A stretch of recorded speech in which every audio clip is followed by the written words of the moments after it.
Hello, chers lumineux et lumineuses, j'espère que vous vous portez bien. Je suis très heureuse de vous retrouver pour ce nouveau temps de partage. Alors, je viens vous trouver pour faire un petit point sur ce cher Uranus qui est arrivé dans le signe des Gémeaux hier, le 7-7-2025, et commence à remuer déjà. Alors vous, de votre côté, je sais pas, mais moi, ça a déjà commencé hier. Je me suis dit, putain, ça ne perd pas de temps, ça ne perd pas de temps. Avant de commencer cette vidéo, la vidéo que j'ai partagée hier, la guidance que je vous ai proposée hier à plusieurs reprises pendant tout le temps d'entrée en matière, j'ai souvent dit qu'Uranus entrait dans le signe du Verseau. Et c'est ce que j'expliquais à une personne qui l'a relevé. C'est que dans ma tête, hein, vraiment, hein, dans mon esprit, c'était Gémeaux, et dans ce que je canalisais, c'était Gémeaux, et à chaque fois, c'était Verseau qui sortait. Et c'était, bon, dans l'énergie, je pense que ce qui était très très présent, c'est que Uranus, c'est la planète mère, hein. C'est la planète qui gouverne le signe du Verseau. Je pense que c'est pour ça que c'est revenu, ça revenait aussi souvent, cette histoire de Verseau. Et donc, ce qui est super intéressant aussi, quand même, c'est que Uranus symbolise le père, symbolise l'autorité. Et donc, il y avait quelque chose par rapport à l'expression, moi, qui m'a interpellée, qui était de tiens putain, en fait je crois que je dis Gémeaux, et vraiment moi je m'entends dire Gémeaux, et sur la vidéo j'entends que je dis Verseau à plusieurs reprises, et je me dis waouh, l'influence du père dans la vie, et l'influence de l'autorité, donc de l'autorité paternelle et de l'autorité masculine aussi, voyez.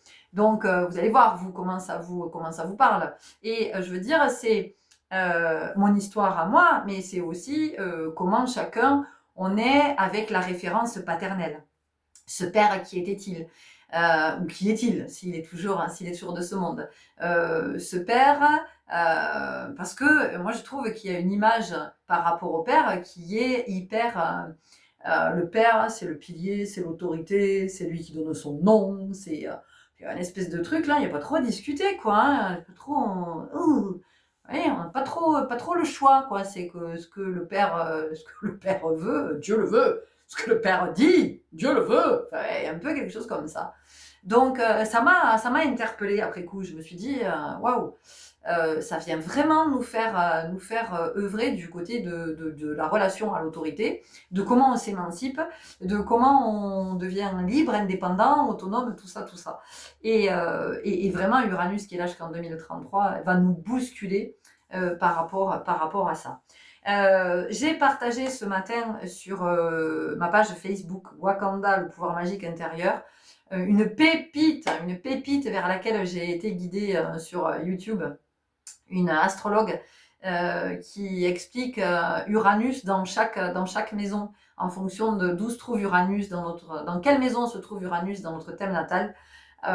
C'est incroyable, c'est révélateur. D'ailleurs, je vous ferai une vidéo dans ces jours à venir là, par rapport à la numérologie, l'astrologie, tout ça, comment tout ça, ça permet de mieux se connaître, et comment, à mon sens, c'est essentiel. C'est vraiment, on devrait, quand on est, nos parents devraient nous faire notre thème de naissance, vraiment, et puis tous les calculs en numérologie, parce qu'ils comprendraient tellement de choses, ils comprendraient tellement de choses par rapport à qui on est, et vraiment, ils pourraient nous accompagner à grandir dans notre authenticité vibratoire, mais tellement, tellement.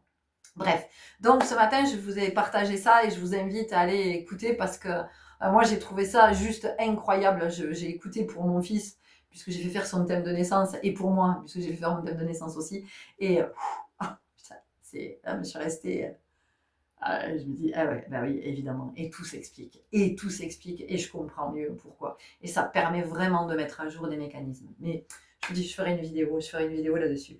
Bon, en tout cas, nous voilà avec Uranos qui est là, jusqu'en 2033, et qui vient nous aider à grandir, et qui vient aussi nous aider à sortir du rôle de peut-être je suis l'enfant de mes parents, et je suis toujours l'enfant de mes parents, quel que soit mon âge. À ce propos, une petite expérience vécue hier. Ouais, non, mais quand je vous dis que ça n'a pas tardé, dans mon foyer, j'ai ma mère au téléphone hier qui me dit que Elle a vu une connaissance commune. Et elle me dit, ça faisait super longtemps que je ne l'avais pas vue. Je dis, oh là là, mais moi, ça fait des décennies que je ne l'ai pas croisée. Et elle me dit, figure-toi qu'elle t'a vue vendredi. Et il se trouve qu'au vendredi, j'étais à l'anniversaire d'un café associatif. Par contre, moi, je n'ai pas vu cette personne. Mais elle m'a vue. Elle m'a dit, donc ma mère me rapporte, et j'adore son intonation quand elle me le rapporte, elle me dit, oui, elle m'a dit, j'ai vu ta fille avec son beau tatouage. Et j'entends dans la voix de ma mère le reproche de ton tatouage. Et moi qui dis, comment? Mais je suis vexée, elle n'en a vu qu'un, elle n'a pas vu tous les autres. Ah, les boules! Elle me dit, mais si, elle les a vus, les autres. Ah, j'ai dit, me voilà rassurée, parce que ça m'aura embêté qu'elle n'en voit que. Parce que je sais que ça agace ma mère, hein, c'est un sujet épineux. Et en même temps, c'est qui je suis, et cette femme tatouée. Et oui, c'est qui je suis. Et il n'est pas question que je fasse semblant et que je me fasse tatouer un petit truc juste ici et bien le cacher avec mes cheveux pour que personne ne le voit. Non, parce que c'est mon identité, c'est qui je suis. À chaque fois, c'est un rite de passage. Et donc, c'est important pour moi parce que ça vient me parler de ma vie aussi, ces tatouages. Bref, bon, elles ont eu une conversation autour du tatouage, n'est-ce pas? Et donc, cette personne, elle lui dit, a priori, t'as pas l'air d'adhérer. Et donc, c'est ma mère qui me raconte tout ça. Et ma mère, elle lui dit, non, effectivement, je n'adhère pas.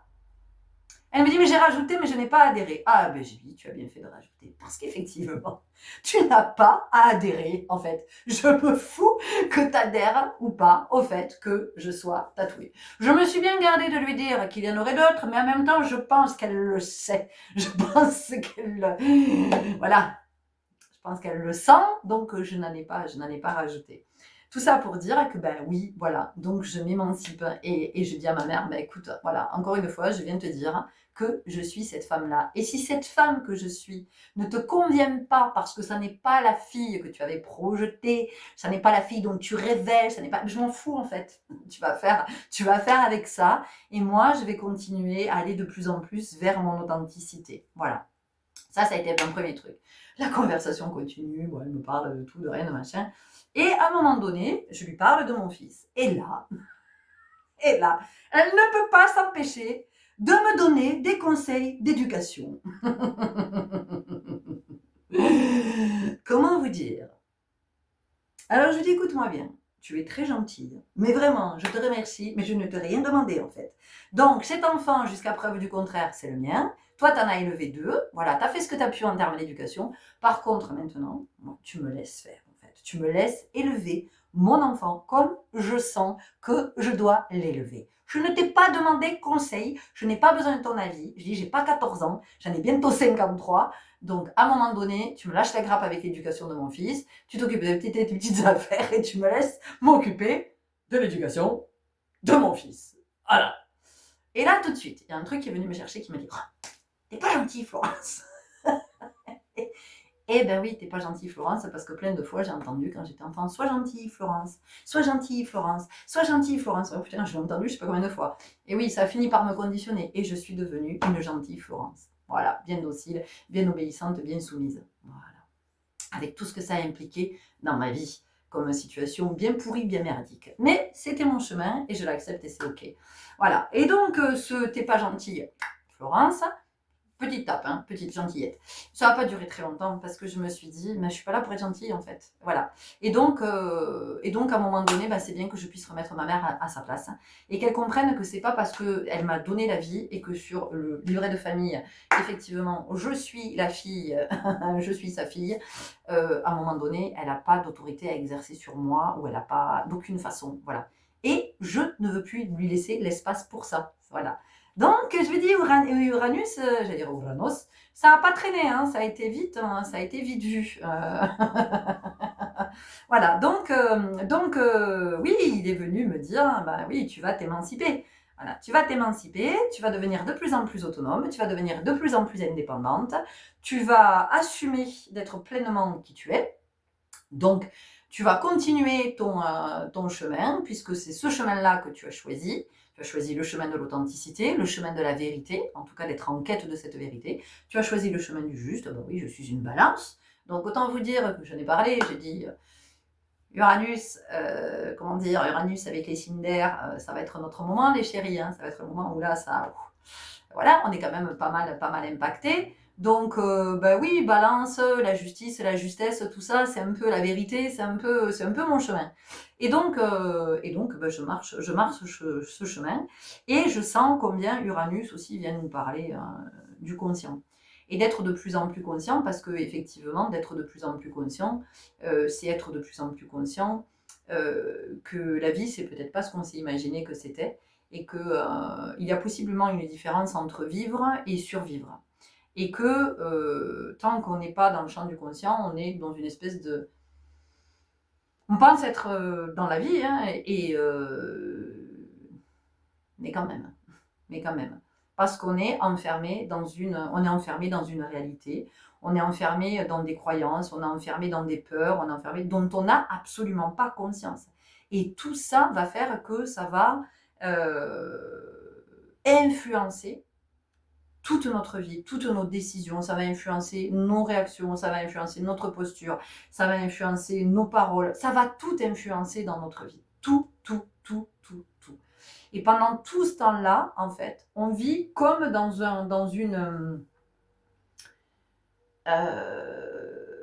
espèce de film. Voilà, on est enfermé dans un film, on joue un rôle, on est un personnage, et on ne se rend pas compte, en fait, qu'on est dans ce film, et qu'à côté, il y a une autre dimension, la dimension du réel, dans laquelle on n'est pas du tout.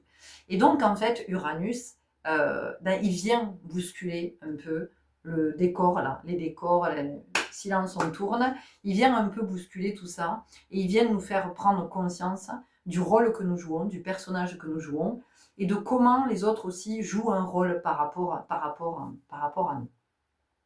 Hier toujours, je dis ça n'a pas traîné, se représente à moi une situation que je vis depuis bientôt 15 ans. Voilà, je pense et je me dis, putain. Là sur le coup, colère, énervement, enfin, ici ça fait des étincelles, je me dis non mais putain, c'est pas possible. Combien de temps encore ça va continuer cette putain d'histoire? On va pas toujours, on est deux hein, dans le micmac là. Je me dis, on va pas encore recommencer le même truc. Donc je suis dans la colère, je suis dans l'énervement, je suis dans l'agacement, et j'ai ce proverbe là, cette citation d'Einstein qui fait que tourner en boucle dans ma tête, et je m'endors avec ça d'ailleurs hier soir. J'ai l'impression qu'il est là, comme ça là, à se foutre de ma gueule, à me dire, là, sais-tu que la folie, gentille Florence qui va être gentille, sais-tu que la folie, c'est de faire toujours la même chose en espérant un résultat différent? Monsieur Moustache, comme ça là. Est-ce que tu sais ça? Est-ce que tu sais que c'est... Et moi de lui dire, ben oui, je le sais, merci, je le sais, je le vois bien, je le sais.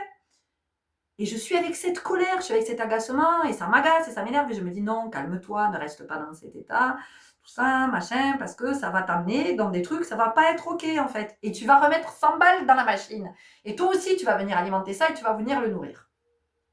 Ok, donc, je reste avec ça. Et ce matin, magie, quand je me réveille, il y a quelque chose qui a changé. Il y a quelque chose qui s'est décalé. C'est-à-dire que il y a encore un peu d'agacement là quand même, hein, parce que je me dis, putain, ça pourrait être si simple en fait. Pourquoi ça peut pas être simple? Bref. Donc, je me dis, ok, si tu es dans une espèce de bras de fer, de relation de force, de tout ça, de machin, t'es pas dans le champ du conscient. Tu y es pas. T'es dans l'ego. T'es avec ton ego qui commence à paniquer parce qu'il en a marre, parce que voilà, c'est toujours la même histoire, et que cette histoire, elle met dans l'inconfort, elle fait naître beaucoup de choses sur le plan émotionnel et physique et tout ça, tout ça. Et donc je me dis, c'est pas ok, je veux pas retomber là-dedans. Einstein, là, je vais entendre toujours, hein, parce qu'il me l'a dit quelques fois hier, comme ça. Et là, je me dis, ok, donc en fait, comment toi tu peux faire évoluer le truc? Tu as essayé ça, tu as essayé ça, tu as essayé ça, ça n'a pas marché. Qu'est-ce que jusqu'à maintenant tu n'as pas essayé? Et je me dis, ok, en fait, jusqu'à maintenant, je n'ai pas essayé de comprendre quelle était la peur de l'autre. Donc là, je me dis, ok, nous devons avoir une discussion avec cette tierce personne. Et donc, j'ai décidé de ne rien dire et de simplement lui demander de m'exposer son point de vue. Et qu'est-ce qui fait que depuis des années, ce point de vue est toujours le même. Sachant que le résultat qui est obtenu n'est jamais celui qui est attendu. Voyez? Donc, nouvelle prise de conscience. Merci Uranus. Donc, Uranus vient foutre le bordel parce qu'il vient nous faire vivre les expériences nécessaires, mais en même temps, Uranus, il nous permet de grandir. Et moi, là, aujourd'hui, on va voir, quand cette discussion va se présenter, comment ça va, est-ce que je vais pouvoir être à cet endroit, de juste écouter l'autre, en fait, de ne rien dire. J'ai déjà essayé de dire, en fait. J'ai essayé, ça n'arrive pas. Donc, moi, je me dis, ok, je vais essayer, moi, de comprendre ce qui fait que il y a toujours ce même mouvement, en fait. Et donc, j'ai bien senti qu'il y avait quelque chose qui avait bougé à cet endroit. Et je me dis, ben c'est chouette. C'est chouette parce que, en fait, ça fait une ouverture. En tout cas, pour moi, c'est une respiration. Parce que même si en face, ça ne bouge pas, et que peut-être ça fera rien évoluer dans la situation, moi, je sens que je suis en train d'évoluer. Et je me dis que finalement, c'est là l'essentiel. Parce que le fait d'évoluer va me permettre de vivre la suite plus sereinement. Je le pense. Je verrai, je vous dirai. Voilà. Donc, il y a ce fait de grandir. Et vraiment, Uranus va nous pousser de plus en plus vers le conscient. Donc, il est évident que si je ne comprends pas ça, bon, bah, les expériences vont être hyper douloureuses parce que je vais me sentir victime, malchanceuse. Je vais me dire que je vais me dire qu'on a fait de la magie noire sur moi, qu'il y a des gens qui m'en veulent, qui m'envoient des scuds et qui font des trucs pour que il m'arrive que de la merde. Non, c'est juste que j'aurais pas compris qu'en fait, on est en train d'essayer de me faire grandir et que je ne grandis pas en fait, que je reste dans une forme d'immaturité. Et donc, il y a ça ici, parce que, comme je vous ai expliqué, Uranus qui entre dans le signe des Gémeaux, c'est pas anodin, parce que Uranus, quand on va regarder sur le plan, d'un point de vue mythologique, Uranus, c'est le ciel, d'ailleurs, et Uranus était lié à Gaïa, la Terre. Et donc, toutes les nuits, la légende raconte que toutes les nuits, Uranus fécondait Gaïa, mais ne lui permettait pas d'enfanter, ne lui permettait pas d'être mère. Et donc, Gaïa subissait toutes les nuits, elle subissait cette union dont elle ne voulait pas, le fait d'être fécondée et de ne pas pouvoir donner la vie. Donc, Uranus était dans cette possessivité, d'accord ? Dans le fait de ça m'appartient et ça n'appartient à personne d'autre. Et donc, ça vient ici nous dire que notre obstination, notre entêtement, notre hermétisme nous coupe du vivant. C'est pour ça que je vous disais tout à l'heure que quand on n'est pas conscient, on est dans une autre sphère en fait. On n'est pas dans la sphère du vivant. Parce que la sphère du vivant, c'est tout le vivant. Tangible, intangible. Les éléments aussi. De comprendre que la Terre est vivante. De comprendre que l'océan est vivant. Enfin, voilà, c'est tout ça. Donc, ce qui est très intéressant, c'est que Uranus, donc, qui refusait d'être père, qui refusait d'avoir des enfants, qui en a eu puisqu'il les envoyait dans le Tartare. Donc, le Tartare, c'est ce que je vous ai expliqué, c'est la prison des enfers, c'est le pire endroit. Voilà, on puisse aller, semble-t-il, en tout cas, de ce que nous raconte la mythologie.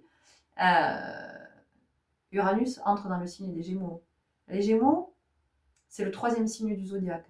Le 3, c'est l'expression de la communication, la créativité, c'est l'enfant aussi. Hein, c'est ce que j'explique dans la vidéo, dans la guidance que je vous ai partagée hier, que je mettrai en fin. Donc, vous voyez, il y a cette relation du père à l'enfant et de comment qu'est-ce que le père transmet? Qu'est-ce que le père transmet? Quelle est l'image que l'on a du père? Alors, quelle est l'image que l'on a du père que l'on a eu? Quelle est l'image que on a du père, peut-être que soit on va devenir, ou si on est un homme, ou que l'on est déjà? Et quelle image nous, mesdames, nous avons du père quand nous choisissons un père pour nos enfants? Et est-ce que nous le choisissons vraiment? Ou est-ce que c'est pas l'enfant qui choisit le père pour nous?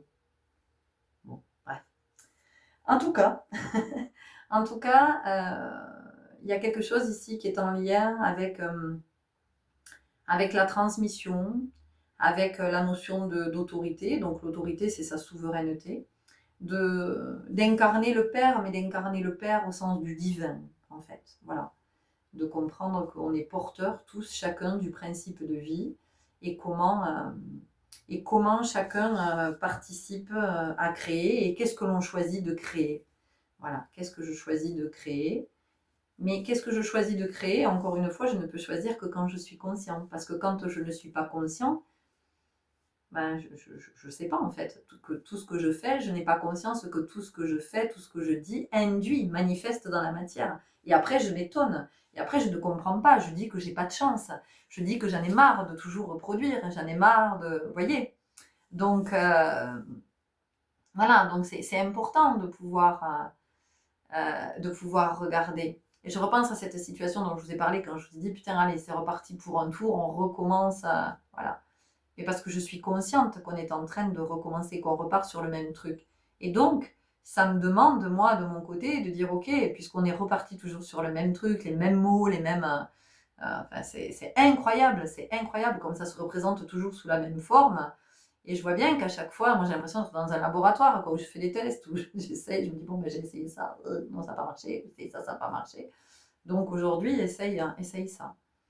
Euh, voilà, donc c'est une belle période pour ascensionner, pour s'élever, pour grandir, oui, ça secoue, oui, ça remue. En même temps, ça demande aussi d'être dans sa souveraineté, dans son autorité et de se positionner, de se sentir très aligné, sans se dire pas gentil, Florence.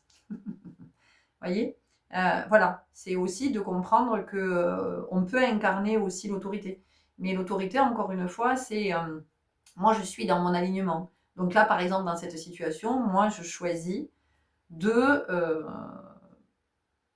je me dis que ma façon d'incarner mon autorité et ma souveraineté, ça va être finalement d'accueillir tout ce que l'autre a à dire.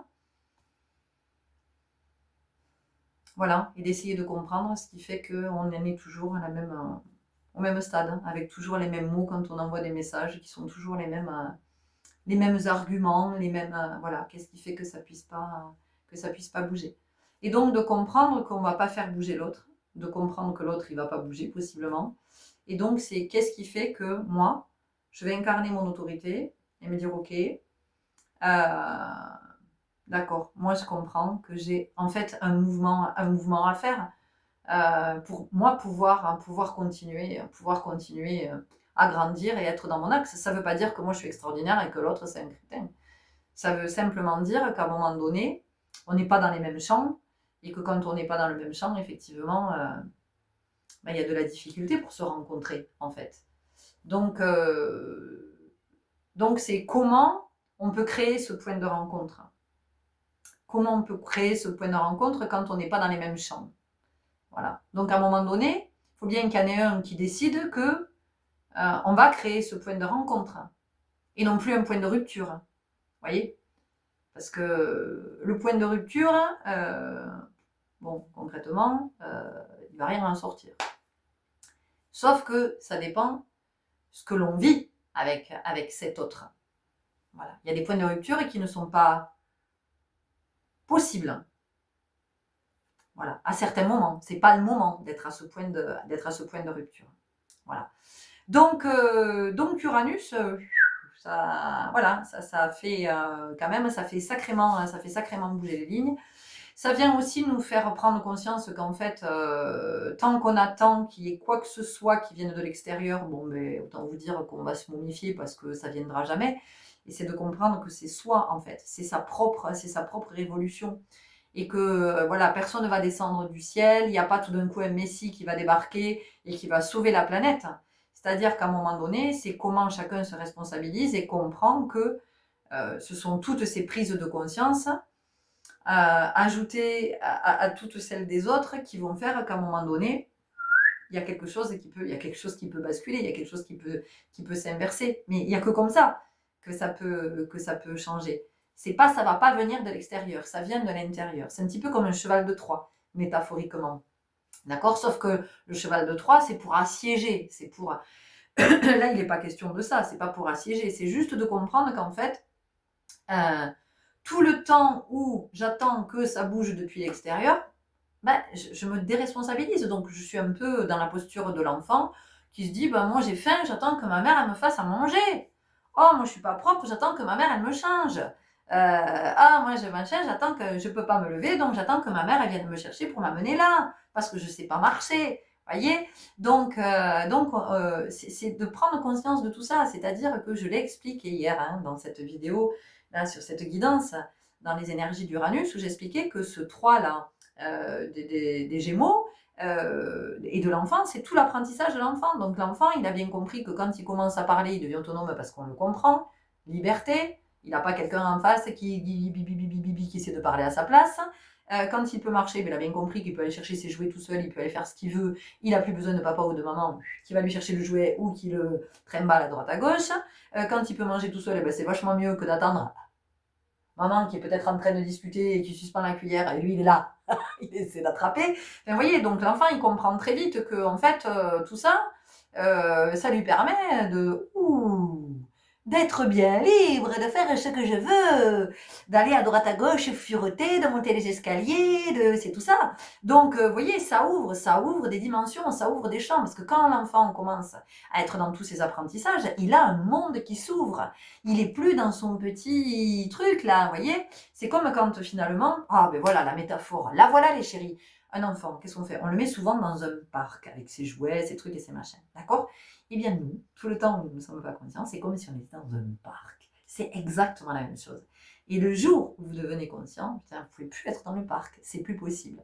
Et c'est ça que ça vient nous dire Uranus. Voilà, c'est ça que ça vient nous dire. Ça vient nous dire, tu as envie de sortir du parc? Ok, pas de souci. Allez, autonomie de toi.